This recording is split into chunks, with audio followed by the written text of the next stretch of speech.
this recording started. Hi, Karen. Nice to see you today.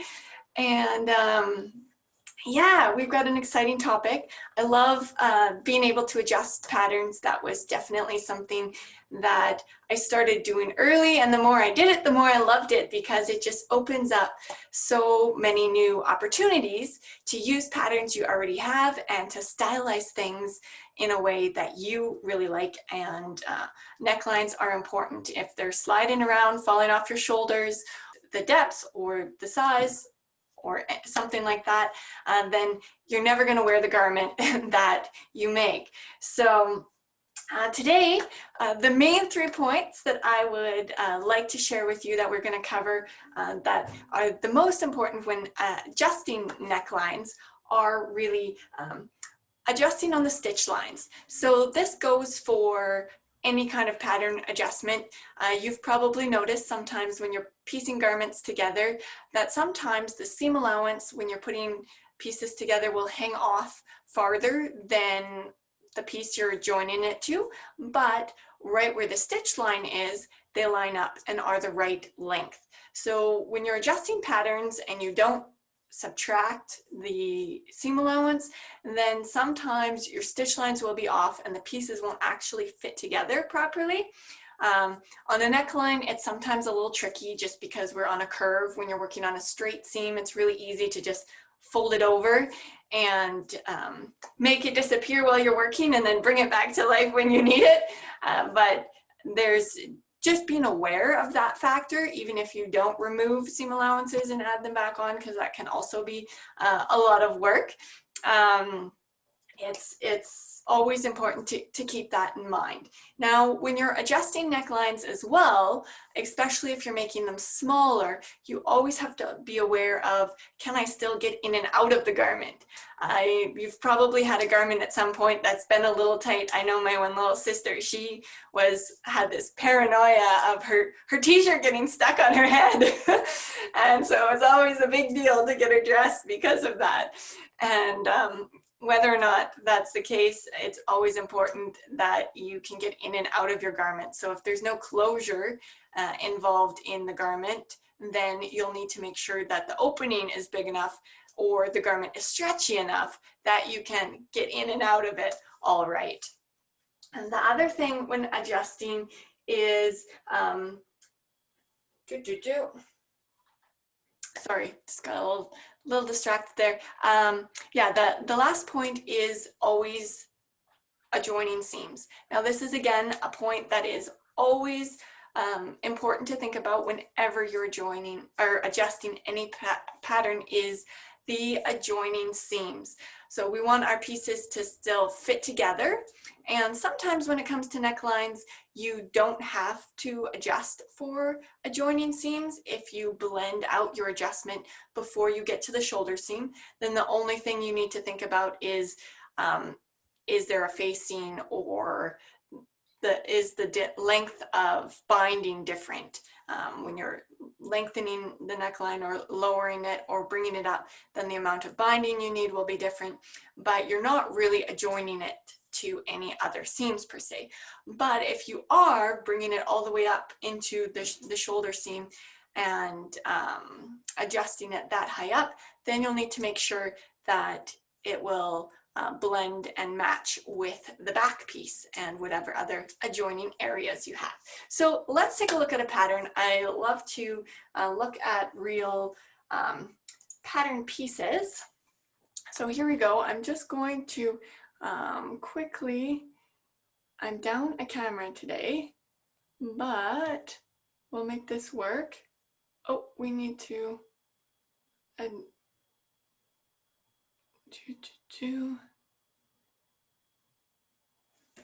letting in a few more guests. Welcome to class today. I just went through the intro and we are getting ready to look at our actual pattern piece, so you haven't missed the important part yet. Okay, so now I need to quickly just make sure that we stay on our pattern piece.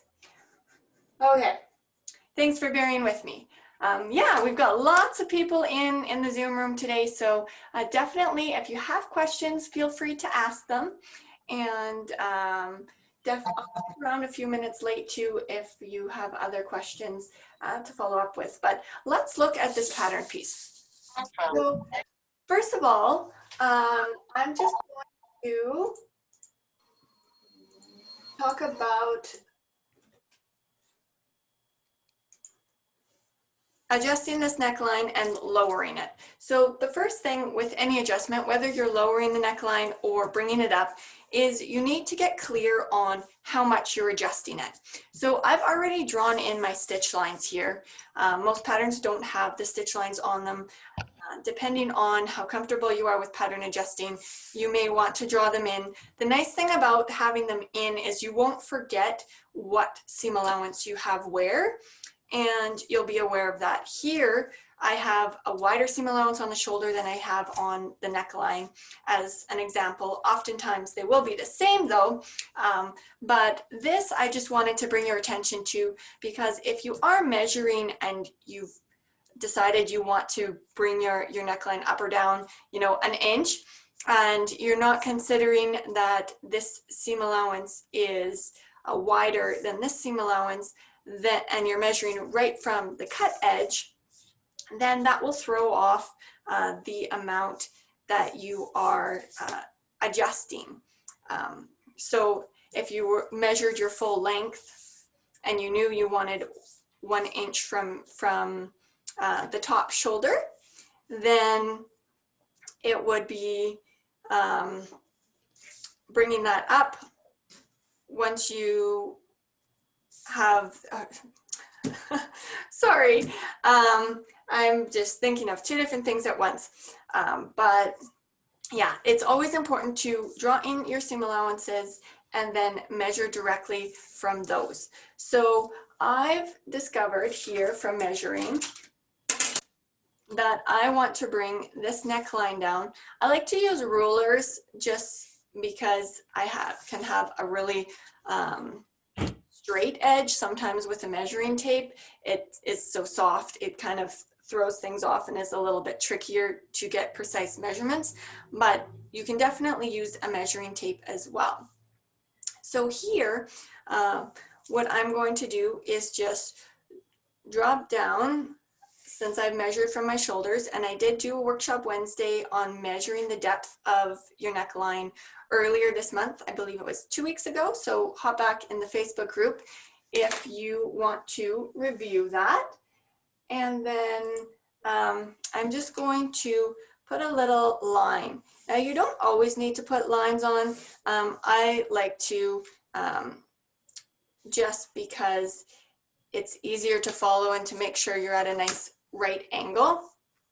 And so I know that this is the depth that I actually want my neckline to be. So working from a right angle from the front middle fold line, I can just bring my ruler over and mark that that's where I want my finished neckline to be. I'm just going to switch out to a black marker so you can see it. Now you always need to account for your seam allowance once again. So I'm just going to measure my seam allowance right now.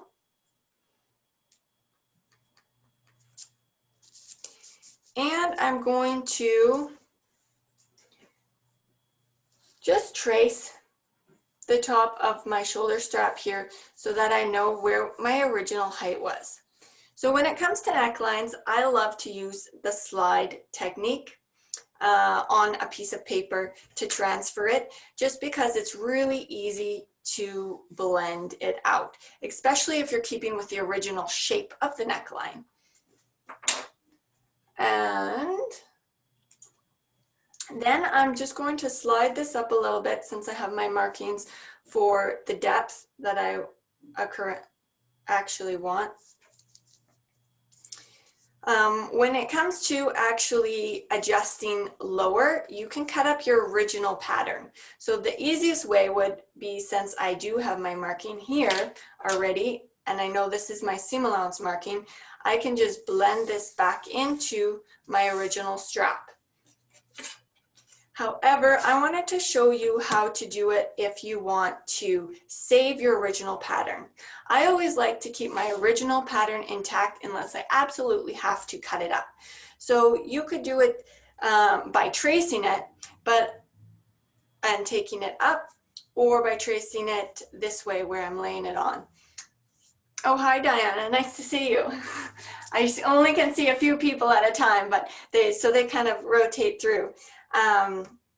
Yeah, so as I mentioned, you can cut up your original pattern, and that would be simply starting at including your seam allowance, and you can do it freehand or with different rulers, like I have this one here. And as long as you are blending it out before you get to your stitch line, so here I'm a little bit below my stitch line, then you won't be adjusting the shoulder at all. So it can really be as simple as that, and then you can cut your pattern up. However, I did want to show you how you could change it so that you can keep your original pattern. So I'm just going to, I had my little mark here, and I've traced in, as you can see, past my stitch line. I go to make a purchase. Oh, I just got a little background noise, so I'm just dive over here and mute this. So once again, if you'd like to ask a question, feel free to unmute yourself and ask away. So this is how you can get a really nice kind of trace your original curve if you're a little unsure about freehanding. And of course, you can trace your entire piece, pattern piece, or here I've just traced the top portion. Now I'm just going to slide it back up just because I didn't fully trace the armhole. So if you don't want your armhole or arm side to change at all in depth, then trace that as well when your pattern piece is up at the top portion. And then when I slide this back down, you can see that there's the original armhole depth. So if you have a sleeve to set in, this is going to be the same there. But I now have my neckline lower. And again, I always like to do things the quickest way and with the least amount of tracing and marking notches. And so copying an entire pattern, you can definitely do if you'd like, but you can also just get away with adjusting the portion that you need to adjust. And then you can piece them together or place them on the fabric. One way to piece it together is I can just fold down the top portion, since this neckline would be in my way since we dropped it down. So you can fold that down, and here at the corner of the side seam under the arm, it's correct. So you could just put some pins in here, and then you've got your adjusted pattern. And then if you want to make that other style with the higher neck, or if this was like a design with a collar, but you wanted it to have an open neck and then go back to the old design, then you're not having to put your pattern back together, or you didn't lose your pattern because you cut it up. And this way you also wouldn't have to trace the entire piece and put all your notches and markings in, depending on how complicated of a pattern it was with darts and that kind of thing. So this would be like a quick way to make a new adjustment, a new piece for your pattern to lower the neckline. Now to raise the neckline, it's basically the same process. And it's also, I had a question from Dawn, and Dawn was wondering just about the difference between raising and lowering necklines, adjusting them in the front and the back. And it really doesn't matter whether you're adjusting in the front or the back. It's the same technique and adjustment.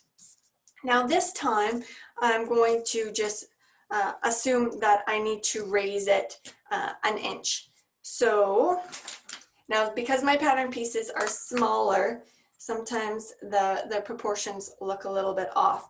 But I love using a contrasting paper when I can, just so that it's really obvious what adjustments I've made as well. So I know from my measurements that I wanted to raise it an inch, and I'm going to keep the construction process the same, the seam allowance is the same. So you can just measure straight from the edge of the pattern. It's only important to be aware of your seam allowances and if it would make a difference. But in bringing this neckline up an inch, it's not going to make a difference at all. So once again, if I blend it in before I get to my shoulder stitch line, then I don't need to adjust the pattern at all, but I'm just going to say I don't want the scoop to be quite as wide either. I want it to come in a little bit sharper. Always be aware too that when you're adjusting necklines, that you need to end at a right angle, right in the middle. Otherwise, you will be creating a V-neck. So if you want to make a V-neck, then don't end at a right angle. You can have a sharp V or a scoop V, but here we're going to make our neckline a little bit smaller, and it's going to go up past the stitch line. So because we're not adjusting anything else on the pattern, you really only need to add this little piece of pattern to it. So oftentimes it's nice to even throw pins in or tape it if you're going to tape the pieces together. I again love to use pins when I'm using a pattern piece that I think I might want to revert back to the original design again, because that way you know that your pieces are going to stay together while you're cutting out your pattern. But if you want to remove it, it's much easier than removing taped extra pieces. And here we can cut it straight over. We don't need any other extra. So here we've adjusted the height, but when we go, I'm just going to bring in, so I made this extra piece just to assume that this is the back. I'm going to just fold it along the stitch line and line it up. Here, because we blended in quite quickly after the stitch line, we don't need to really add any width to the back piece. However, we do have a sharp corner here, as you can see. So you might want to, depending on the look of your neckline, you might want to soften this out a little bit. Whenever you have an armhole and you're adding in a sleeve, it is really important that this seam, this transition stays nice and smooth. On a neckline, because it's on the top of your shoulder and people only see the front or the back and you're not adding an adjoining piece, it's not as important. However, if you did have a collar or that kind of thing, you would also want to ensure that it was nice and smooth. So I'm just going to lay another piece under here, much bigger than we need. And I'm just going to smooth this out a little bit. So I really want to make sure that my transition is nice and smooth and that I don't have any little bumps or corners. Harmonious lines are always really important. So that, again, you can add on either with tape. But that would be an adjoining seam adjustment based on the adjustments that we made. And I'm just also going to, oh, this slid on me. It's not very much, especially because these pieces are smaller than size. I guess they'd be kid size, smaller than adult size, but I'm just going to just quickly snip it just right down to the seam stitch line and then bring this off. and match it up on this side. Now the one thing with our adjustment here is we still don't have our seam allowance on here. So, oh, my paper slid.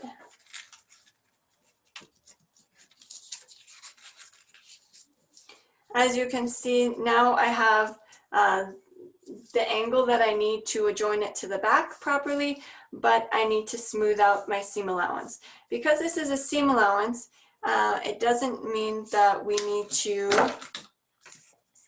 really match it up to the back seam allowance. It just needs to be lined up with itself. So you can add another piece of paper, or you can make one kind of consistent flowing piece that goes all the way through. Or you can just ensure that you smooth that out when you cut it. Because as we know, our stitch lines are going to match up based on the adjustment that we made. We just need to ensure that we don't forget about the seam allowance when we cut it out. But having the seam allowance on the original piece, you can easily just with your chalk make sure that you just continue and go straight over, as this as the seam allowance doesn't need to line up. It's always the stitch line. So always think about your stitch lines lining up rather than the seam allowances being the same length. Okay, now I did want to share one other quick tip with you.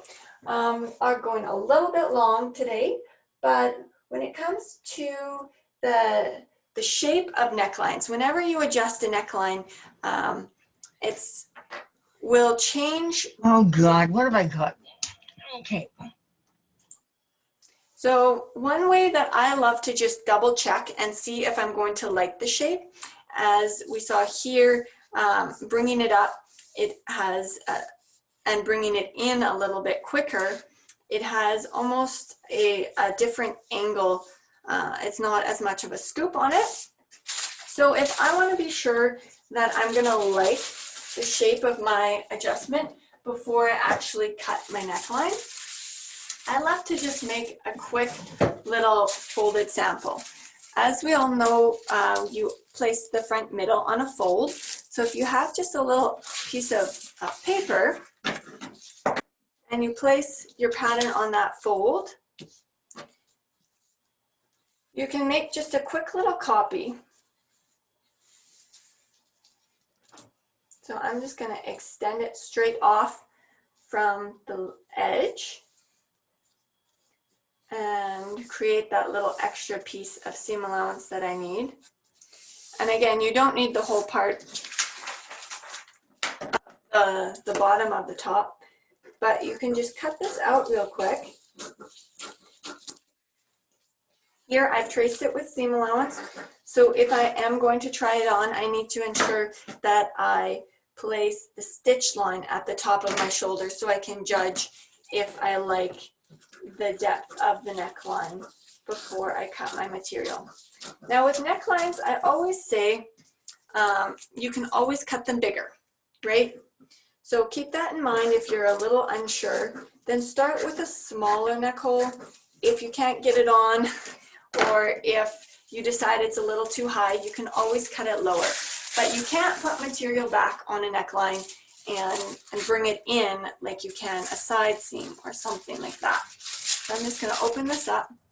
So now I can see what the shape of my new neckline will be. And since I did only have the very small right angle, kind of right at the very middle, it is almost starting to take on a V shape. So that's a way that you can kind of just double check how you are going to feel about the actual shape of your adjusted neckline, again, before you cut your fabric. And then you can try it on as well, just keeping in mind that the stitch line is the line that needs to go on the top of your shoulder. Now, we've also had, as I mentioned, quite a few other questions just involved in adjusting from the shape of the neckline from circles to squares and other shapes, bringing up a heart-shaped neckline, and it really is the same principle across the board, but I did want to put together a more in-depth program or class, I guess workshop would be the right name for it, about necklines, just because it is a little bit difficult to just cover all of the questions that we actually had for necklines themselves.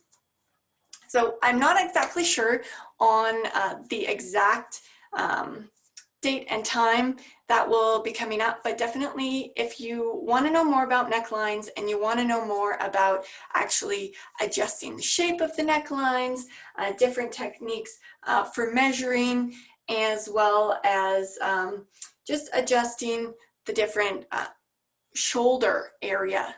That's really important. Sometimes when people feel that the neckline is too wide, that's something that you need to adjust the actual whole strap, including the arm side, to get the right shape for your shoulders and neck. So all of those, the whole front to back, start to finish, everything you need to know about necklines will be included in that workshop. And as I mentioned, I will get you guys updated as soon as that is scheduled and booked and let you know how you can sign up for that. Does anyone have any questions about what we learned today? No questions before we head out? Well, I'm just going to say goodbye then to everybody on the live stream on Facebook. Thank you for joining me, and we'll see you again next week. Thank you. Appreciate it. Yeah. And then everyone else here in Zoom, I will just leave it running for a moment longer if anyone has any other questions that come up.